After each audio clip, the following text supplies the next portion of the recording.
There is a real obsession with Israel in the Muslim world. And no, it didn't start with the war in Gaza. And no, it has very little to do with the Palestinians.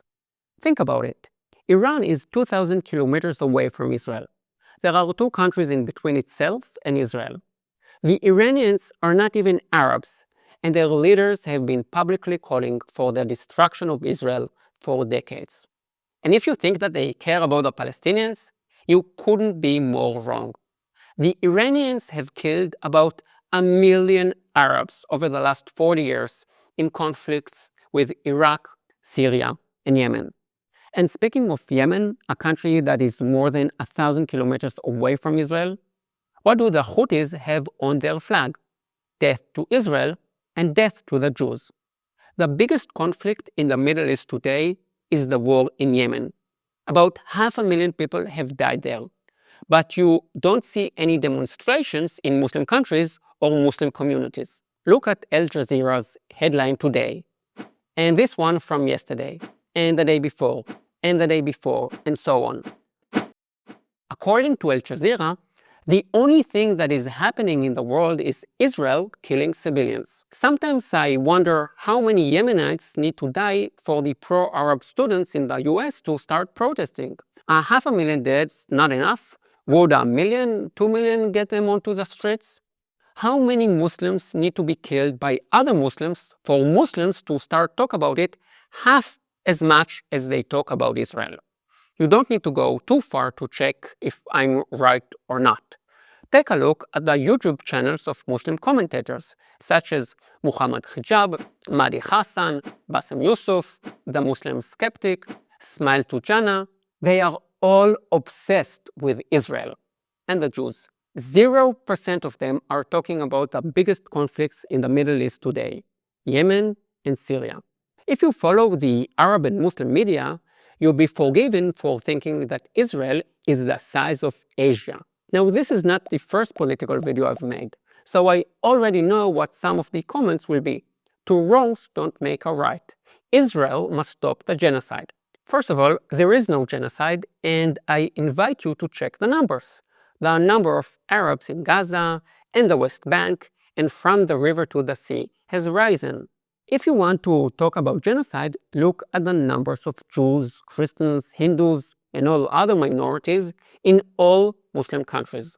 That's where you will find the genocidal numbers.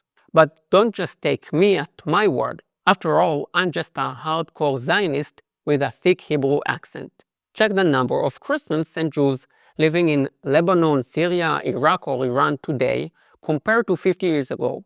Check the number of Hindus living in Pakistan. Tens of thousands of black Christians have been murdered in Nigeria by Muslims in recent years. And all is dead quiet on the Western Front. Professors in universities don't teach it. Students don't protest about it.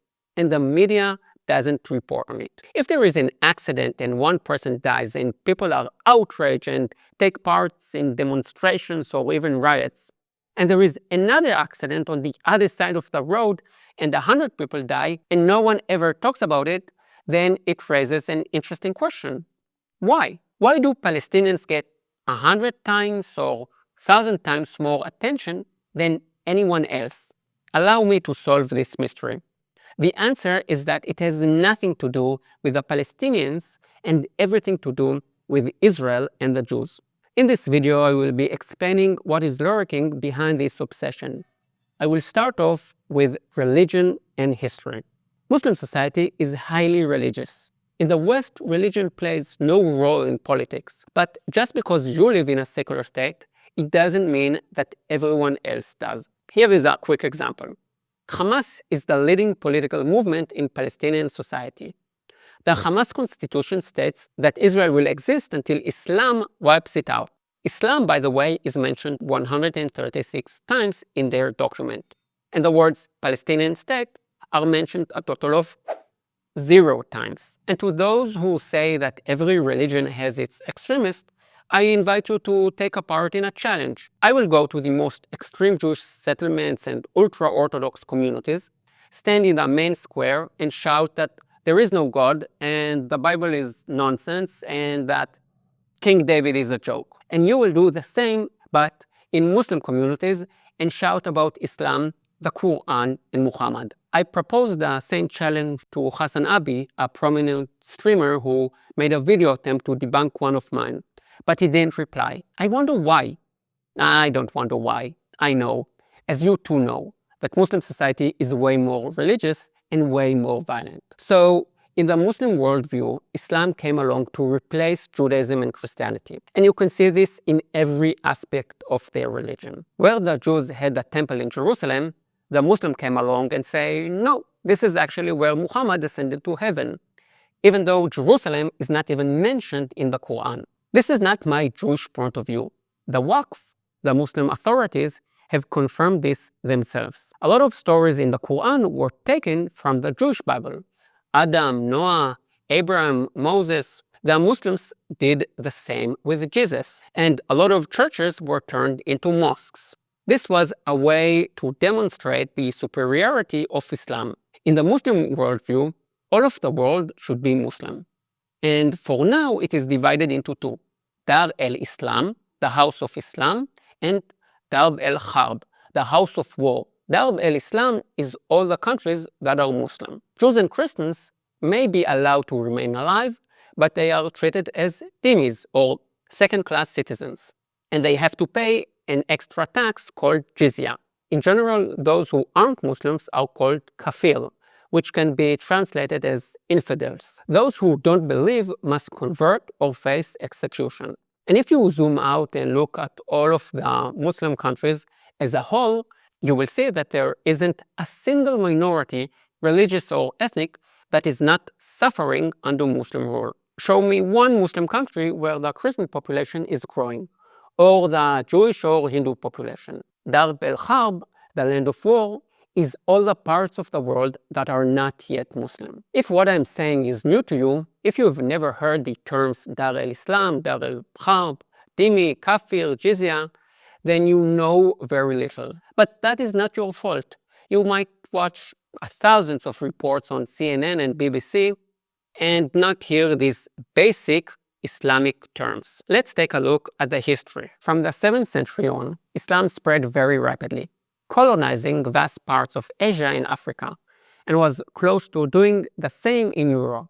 Jews and Christians lived as dhimmis and paid the jizya for more than 1,000 years. In different places, Jews were subjected to different humiliating rules. In Morocco, Jews had to live in ghettos called malach, and in some towns, they weren't allowed to enter the main square or ride horses. Jews suffered pogroms in Morocco, Yemen, and Iran. Often, they were forced to convert to Islam or leave. Muslims saw this as a sign of superiority. It was a sign that Islam has defeated the miserable Jews. But then, after 1,200 years, the Jews, the inferior people, claimed sovereignty. And not only did they claim it, but they did it in their ancestral land, a place that was under Muslim rule. According to Islam, any land they conquer belongs to them forever. By the way, they see Spain as an Islamic land because they colonized it in the 8th century.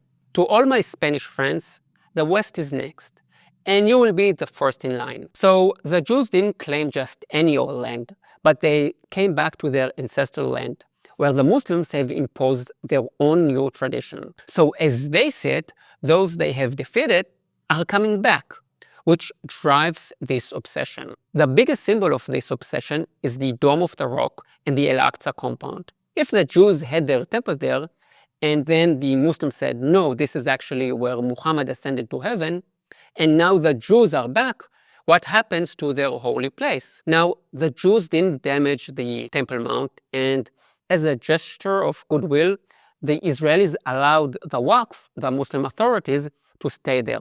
But many Muslims feared that the Jews would do to them what they had done and are doing to others, conquering and destroying them. In the 19 years that the Jordanians ruled the old city of Jerusalem, they didn't allow the Jews to visit the Western Wall or the Temple Mount. So many Muslims are afraid that the Jews will behave the same way they would behave.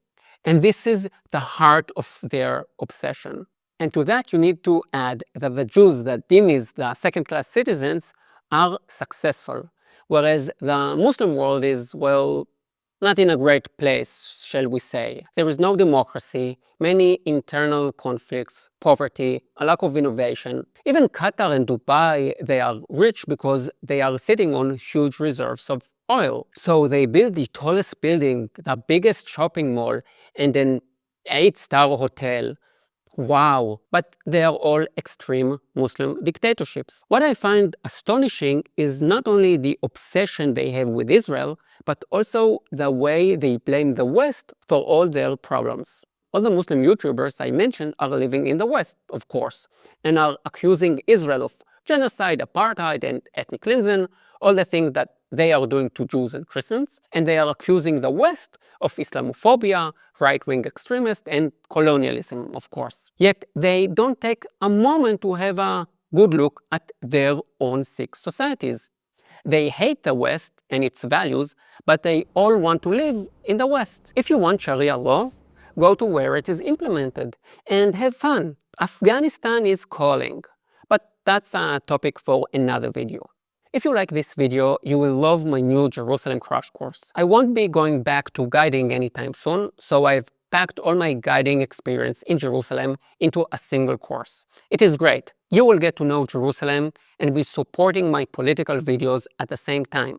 It's a win-win. I will put the link here below. Please share this video with any friends or family members who are a bit confused about Israel and what is really going on. See you next week. Yalla bye.